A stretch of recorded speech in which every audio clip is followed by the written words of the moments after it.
নমস্কার, কেমন আছেন আপনারা সবাই? আশা করছি আপনারা ভালো আছেন।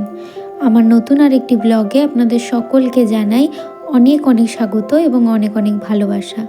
সকলকে জানাই সুপ্রভাত। আজ রবিবার আর এখন প্রায় বেলা 9:30 মতো বাজে। এখন তো আমি আপনাদের বললামই, যেহেতু শীত পড়ে যাচ্ছে তো সবাই একটু দেরি করেই আমরা ঘুম থেকে উঠছি। শুধু আমি বলে নয়, বাড়ির সকলেই আমরা একটু ঘুম থেকে দেরি করে উঠছি, কারণ ভোরবেলা এত পরিমাণে কুয়াশা পড়ে।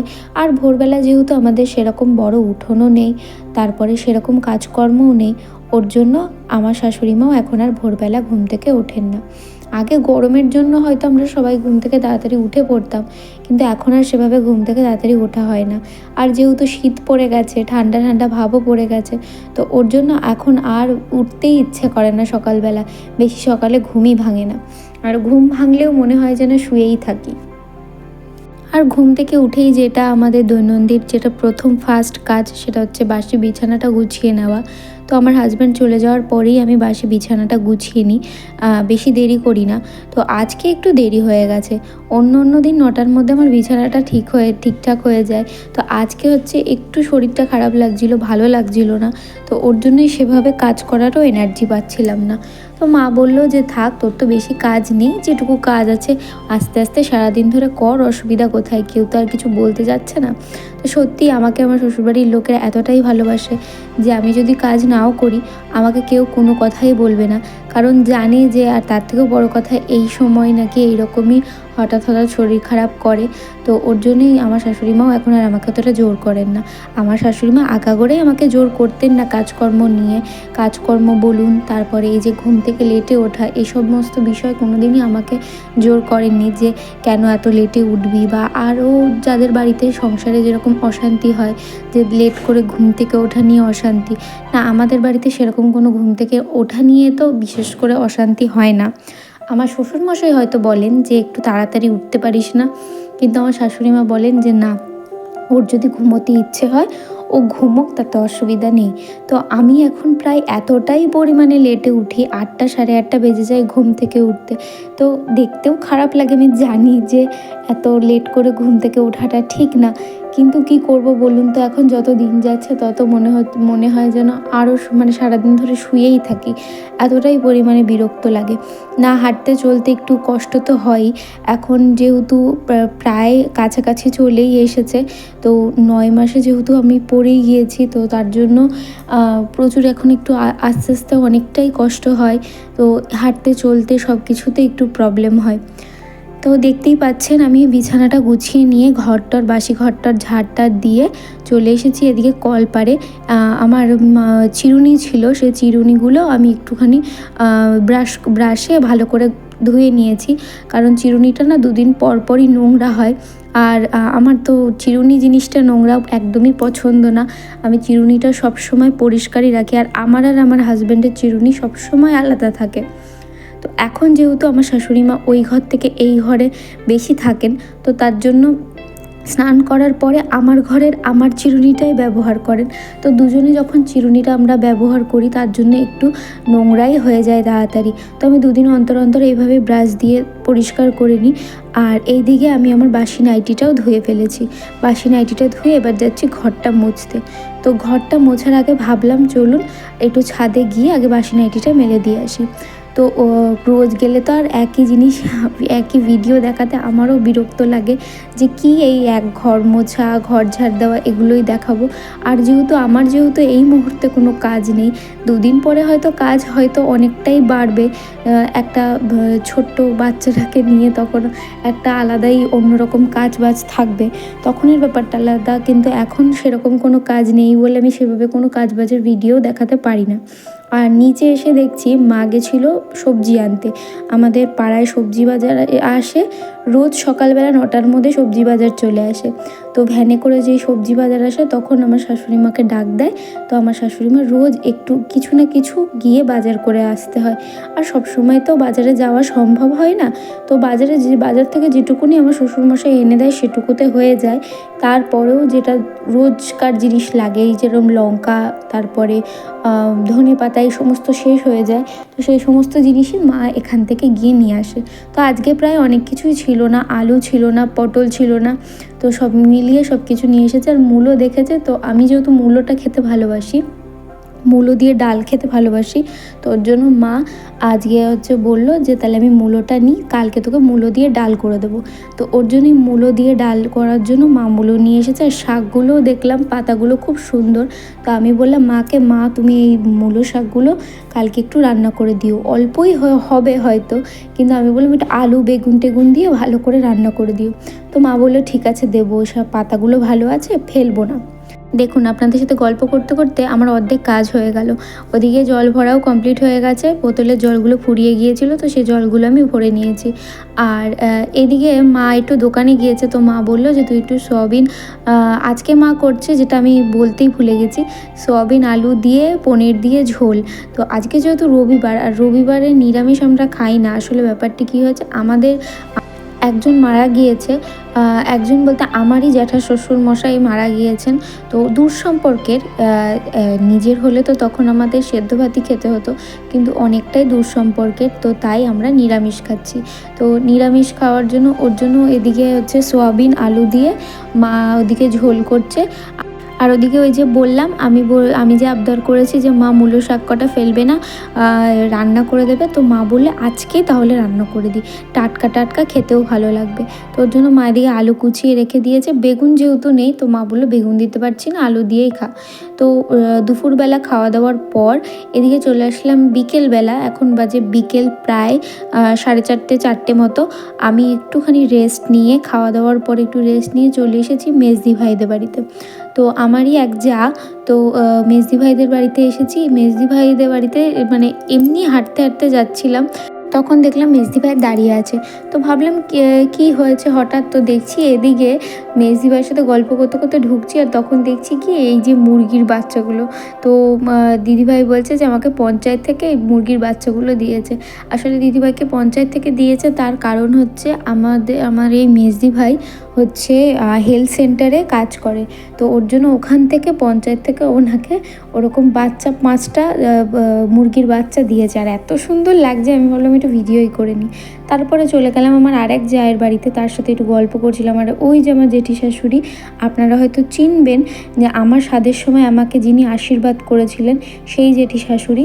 আর যে জেঠি শাশুড়ি, ওই যে জেঠি শাশুড়ির বৌমা যে রান্না করেছিল আমার স্বাদে, তার বাড়িতেই গিয়েছিলাম। আর আমি তার বাড়িতেই যাই, গিয়ে ওই দিদিভাইয়ের সাথেই বেশি গল্প করি আর বেশি বসি।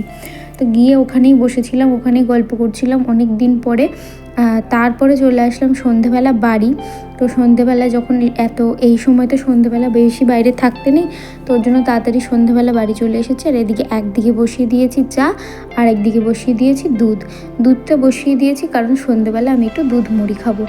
আর এদিকে চা বসিয়ে দিয়েছি। আমি যেহেতু এখন চা খাই না, আপনারা অনেকেই জানেন যারা আমার ভিডিও দেখেন, তো আমি যেহেতু চা খাই না, তো এখন মোটামুটি এই সমস্ত দুধ মুড়ি বা দুধ দিয়ে বিস্কিট এই সমস্তই খাই। এখন খুব কমই এখন চা খাওয়া হয়, যখন মনে ভালো লাগে তখনই একমাত্র চাটা খাই, তাছাড়া খাই না। তারপরে চলে আসলাম আমাদের আগের দিন আমি আপনাদের ভিডিওতে দেখিয়েছিলাম যে আমাদের পাড়াতে একজনের বাড়িতে মানসিক করেছিল মনসা পুজোর। তো মনসা পুজোর পরের দিনের ভিডিও এটা। মনসা পুজো হয়েছিল বুধবার দিনকে, আর বুধবার দিনের পরের দিনে তো আমি কোনো ভিডিও করিনি, বৃহস্পতিবারে কোনো ভিডিওই আমি করিনি। তো এটা হচ্ছে তার পরের দিনের ভিডিও। তো পরের দিন প্রচণ্ড নাচ গান হয়েছিল ওদের বাড়িতে, ঝাপান গান বলে একটা গান হয়, তো মনসা পুজোতেই এরকম গানটা দেয়। তো সেখানেই এরকম গিয়েছিলাম। তো সেদিন আর সারাদিন ভিডিও করিনি, কারণ তার পরের দিনকে প্রচণ্ড শরীরটা খারাপ লাগছিলো, ওই জন্য সারাদিন আর ভিডিওই করিনি। তো ভাবলাম যে যখন ভিডিও যেটুকু করেছি সেটুকুই আমি আপনাদেরকে দেখাই। তো এই যে লম্বা করে যে ভিডিওটা করা হয়েছে, এটা আমার করা ভিডিও নয়, আমি একটা ভাইকে দিয়ে ভিডিও করেছিলাম। তো ওই ভিডিওটাই আমাকে পাঠিয়েছিল। তো ভাবলাম যখন আছে তখন আপনাদের সাথে শেয়ারই করে দিই। তো প্রচুর নাচ গান হয়েছিল, অনেক রাত পর্যন্ত নাচ গান হয়েছিল। আমি তো খাওয়া দাওয়া করে বাড়ি চলে গিয়েছিলাম, তো বেশিক্ষণ থাকিনি, কম থেকেছিলাম। তারপরের দিন সকালবেলাও এরকম গান হয়।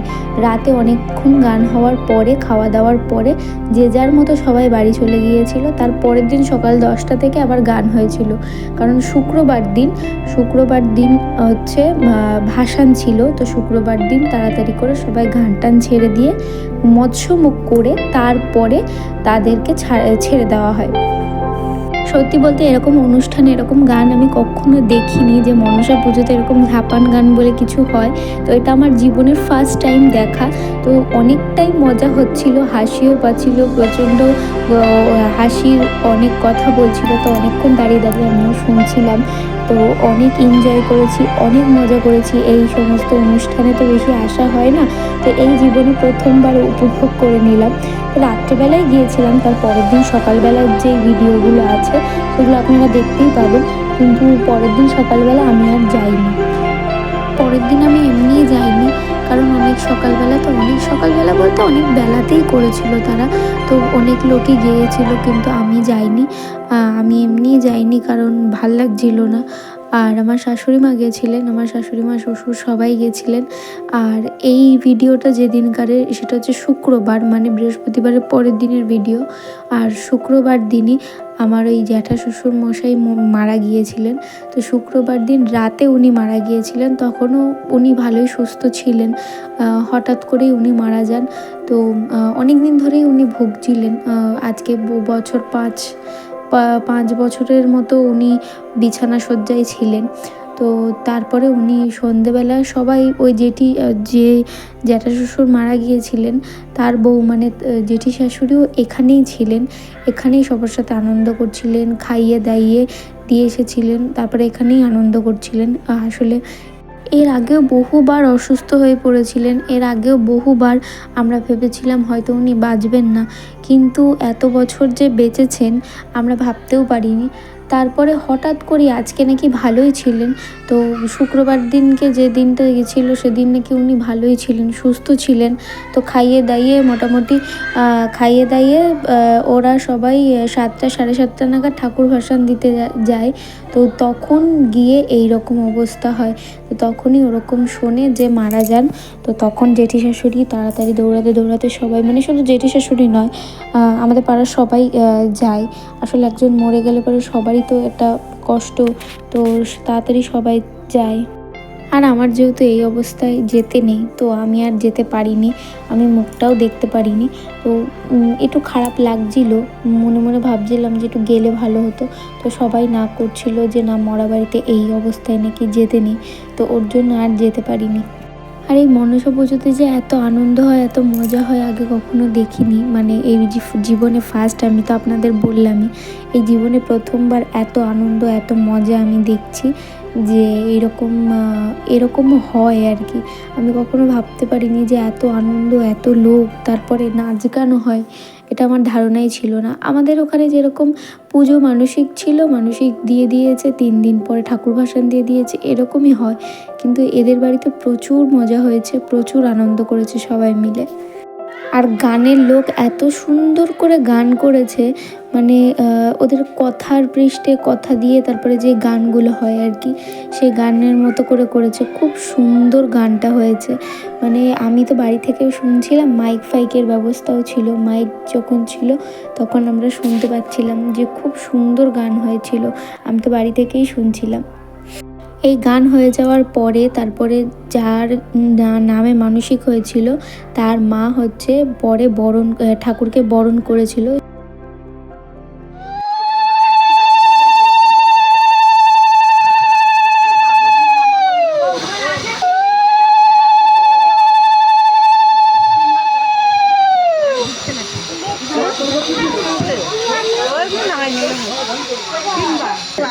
না এখন মাথায় দেওয়া যাবে না, এখন মাথায় দিই, এখন মাথায় দিই। যখন বড় বড় নেয় তখন পায়ে দেয়।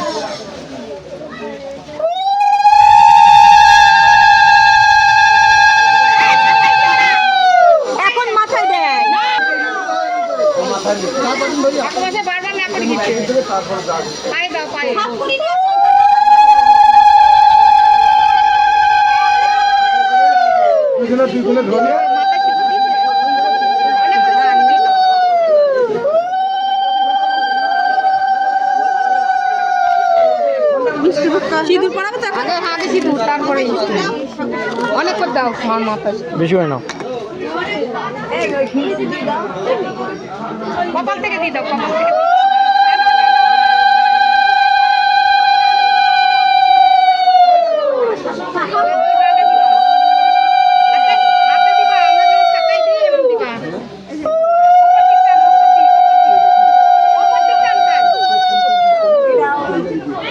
গালে দাও মা। দুই গালে দিয়ে দাও।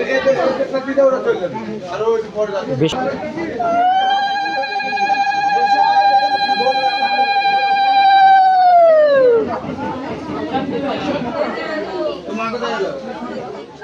বরণ হয়ে যাওয়ার পর ওই যে আপনাদের বললামই যে 6টা 6:30 নাগাদ, 7:30 না, আমি ভুল বলেছিলাম, 6টা 6:30 নাগাদ ওরা বেরিয়ে পড়েছিল সবাই ঠাকুর বিসর্জন দিতে। আর ওই যে আমার শ্বশুরমশাই ভ্যান চালাচ্ছেন, তো ওনার ভ্যানে করেই হচ্ছে এরকম বক্স ফক্স নিয়ে গিয়েছিলো, আর সামনের ভ্যানটাতে ঠাকুর ছিল। এইবার আপনারা ভাবতেই পারেন যে এই ভিডিওগুলো কোথা থেকে আমি পেলাম, কোথা থেকে করলাম, আমি কি গেছিলাম না? আমি একদমই যাইনি, কারণ আমার তো যেতে নেই। আর রাত্রেবেলা এই অবস্থায় এই সময় তো যাবই না কোথাও, তো আমি যাইনি। আমি আগেই বলেছিলাম যে আমি আমার একটা ভাইকে বলেছিলাম যে তুমি ভিডিওগুলো সব করে দেবে, তো ওই ভিডিওগুলো করে দিয়ে আমাকে পাঠিয়ে দিয়েছিল। তো সেই ভিডিওগুলো আমি আপনাদের সাথে শেয়ার করছি। তো কেমন লাগলো আজকের ভিডিওটা সেটা অবশ্যই কমেন্টের মাধ্যমে জানাবেন, এবং ভালো লাগলে লাইক কমেন্ট সাবস্ক্রাইব করতে ভুলবেন না, এবং যারা আমার ফেসবুক পেজ থেকে দেখছেন তারা একটু ফলো করে দেবেন। দেখা হবে পরবর্তী আরেকটি নতুন ব্লগের সাথে। ততদিনে ভালো থাকবেন, সুস্থ থাকবেন এবং সাবধানে থাকবেন।